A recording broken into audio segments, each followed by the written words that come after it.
Boys and girls, welcome to the video of the day, which is how to shampoo a carpet floor mat. Most of you know the basic rules: vacuum, shampoo, scrub, mop up.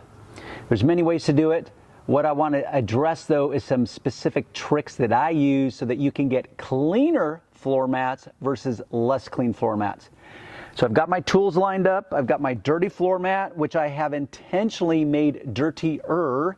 And I'm actually going to grab some dirt from the side of my planter over here. And I'm going to sprinkle it in, rub it in, because here in California, it doesn't rain a lot. We don't get any snow. So dirty floor mats to us represent something probably very trivial to most of the rest of the world. So I'm going to intentionally soil this up even more than normal and show you my tricks. So my first trick is not necessarily trick, it's the rule. And that is this, is that whenever you clean anything, and most of us accept that we're going to use some type of liquid cleaner, some type of all-purpose cleaner or a dedicated upholstery shampoo, you want to remove the loose debris first by either vacuuming it, as in sucking it out, or blowing it out with some form of compressed air. Well, my version of compressed air is in the form of some kind of leaf blower like this, or a more smaller dedicated detailing blower like this one. This is actually a rebranded one by Chemical Guys. I like to have both sets of tools. This one I prefer the exterior use, this one I prefer for the interior use. For example, I'm going to bust out my vacuum cleaner and I'm going to vacuum this up very quickly, very easily.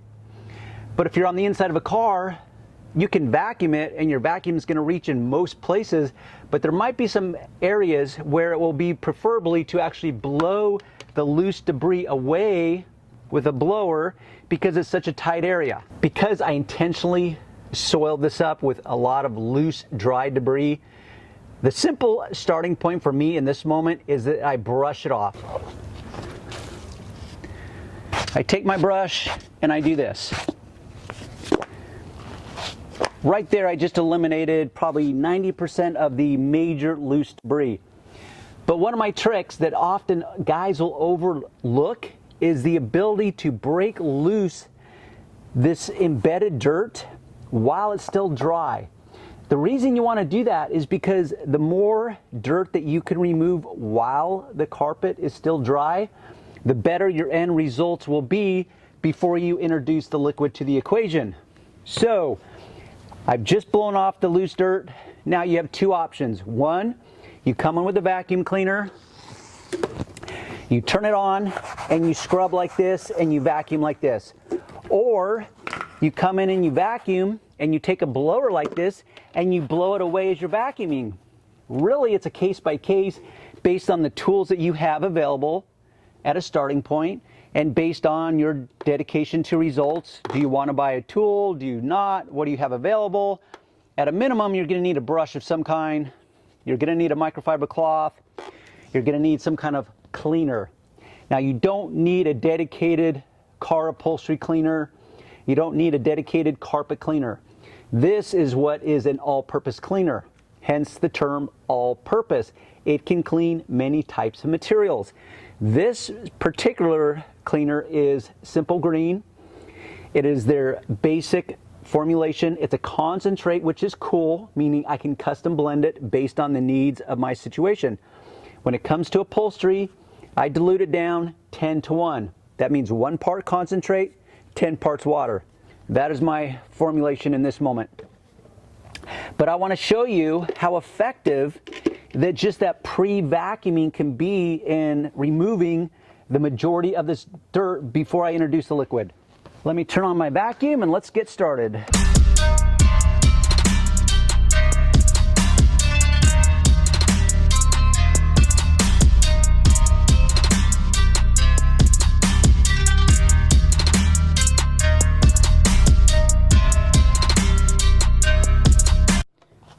Now for giggles, I'm going to hook up my little leaf blower, detail blower, and I'm going to go through the same process, but instead of sucking it up, what's going to happen is I release the dirt from the fibers, it's going to blow it away.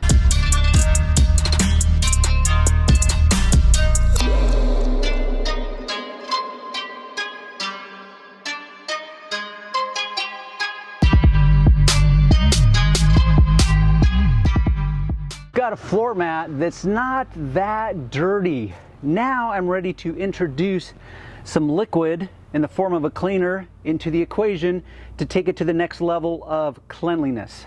What you'll notice is that I have laid down a mat.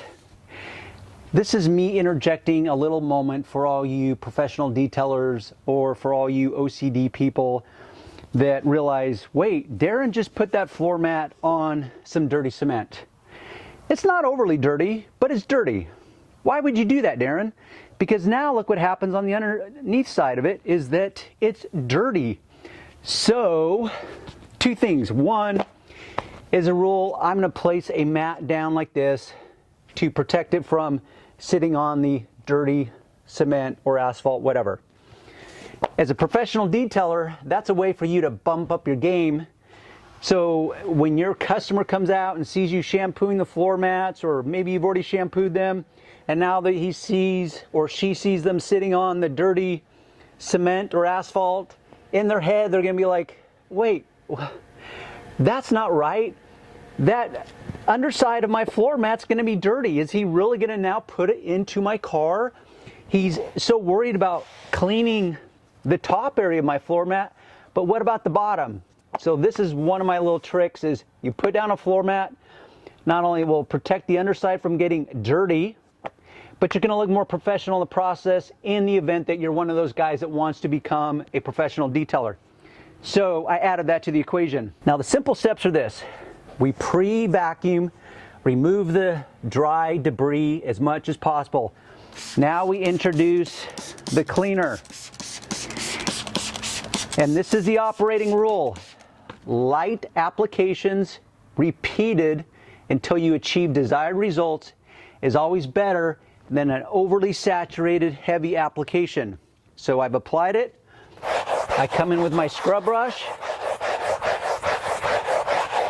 Now you might see some like what appears like dust or plumage or almost smoke coming off in case the camera is actually capturing that. That's a combination of both liquid that had settled on just the surface of the floor mat that now I'm brushing off, as well as a little trivial amount of actual dirt. So in the event that that's actually showing up, that's what you're seeing. Now as I'm scrubbing, what I'm doing also is I'm paying attention to the various nuances of this floor mat. For example, you have the carpeting, that's the obvious. We've got a little embellishment here in the form of a metal plate that says Mercedes-Benz on it. We've got the fasteners that are plastic. We've got some ribbing that's made out of almost like a rubberized type of material, and it's got some stitching. If it really is all about the details, well, that's where the details are. So I will pay attention to those areas. If I need to apply a little bit more, I'm going to do that. But I don't go in too heavy before I proceed to wipe with my cloth. And as a rule, I'm going to fold it 2 times so that I have multiple working sections. So there you can see a combination of dirt and cleaning solution. But in the stitching, I still see a little bit of dirt residing in there and hiding out, clinging to life. I'm going to simply come back in, be a little more aggressive, pay particular attention to it, and shampoo it. I already shampooed that area, I just remembered. So I'll come in,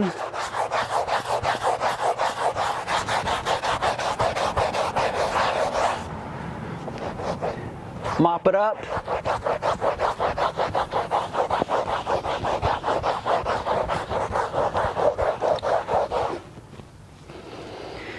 Coming pretty clean.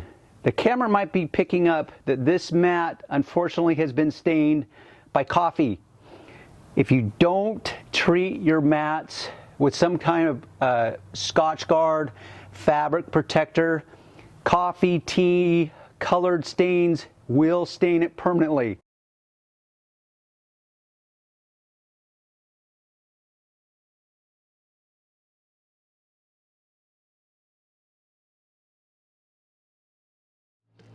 I'm going to brush this in one direction. Based on how you brush it will determine the actual appearance of the mat.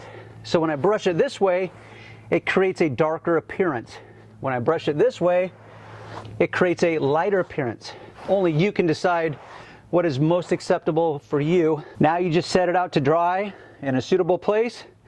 Once it's dry, you apply your form of fabric protectant, fabric guard, let that dry, and you're good to go.